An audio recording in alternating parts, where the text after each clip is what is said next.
പത്തരമാറ്റിലാണെങ്കിൽ നമ്മുടെ അനിക്കാണെങ്കിൽ നിശ്ചയം നിർത്തിവെക്കാനായിട്ട് കഴിയുന്നുണ്ട്, സാധിക്കുന്നുണ്ട്. പ്രേക്ഷകരെ, പ്രിയ കൂട്ടുകാരെ, അതായത് നമ്മുടെ അനിയനെങ്കിൽ പറയുകയാണ് തനിക്ക് അവന്തികയെ വേണ്ട എന്നും തൻ്റെ മനസ്സിലുള്ള ഒരേ ഒരു പെൺകുട്ടി അത് നന്ദുവാണെന്നും നന്ദുവിനെ മാത്രമേ താൻ ജീവിതത്തിൽ വിവാഹം കഴിക്കൂ എന്നും നമ്മുടെ അനി പറയുന്നൊരു കാഴ്ച കാണാനായിട്ട് കഴിയുന്നുണ്ട്, സാധിക്കുന്നുണ്ട്.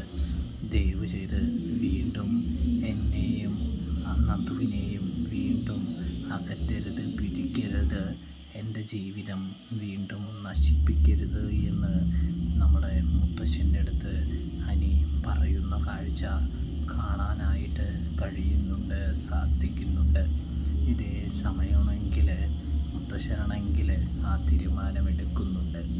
അതായത് ഇനിയും തൻ്റെ കൊച്ചുമോൻ്റെ ജീവിതം നശിക്കാനായിട്ട് പാടില്ല. അതുകൊണ്ട് തന്നെ കുറച്ച് അഡ്ജസ്റ്റ് ചെയ്യാമെന്ന് വിചാരിക്കുന്നു. അതുകൊണ്ട് ഈ വിവാഹ നിശ്ചയം വേണ്ട എന്ന് തീരുമാനിക്കുന്നു. ഈ വിവാഹമേ വേണ്ട എന്ന് തീരുമാനിക്കുന്നു. ഇതേ സമയമാണെങ്കിൽ ജാനകി ചോദിക്കുന്നുണ്ട്, അച്ഛൻ എന്തൊക്കെയായി പറയുന്നത് എന്ന്. എടി, നിൻ്റെ മകൻ്റെ സന്തോഷത്തേക്കാൾ വലുതല്ല എനിക്കൊന്നും എന്ന് പറഞ്ഞുകൊണ്ട് തന്നെ നന്ദുവുമായിട്ടുള്ള വിവാഹ നിശ്ചയം അധികം വൈകാതെ തന്നെ നടത്തണമെന്ന് പറയുന്നതും കാണാനായിട്ട് കഴിയുന്നുണ്ട്, സാധിക്കുന്നുണ്ട്.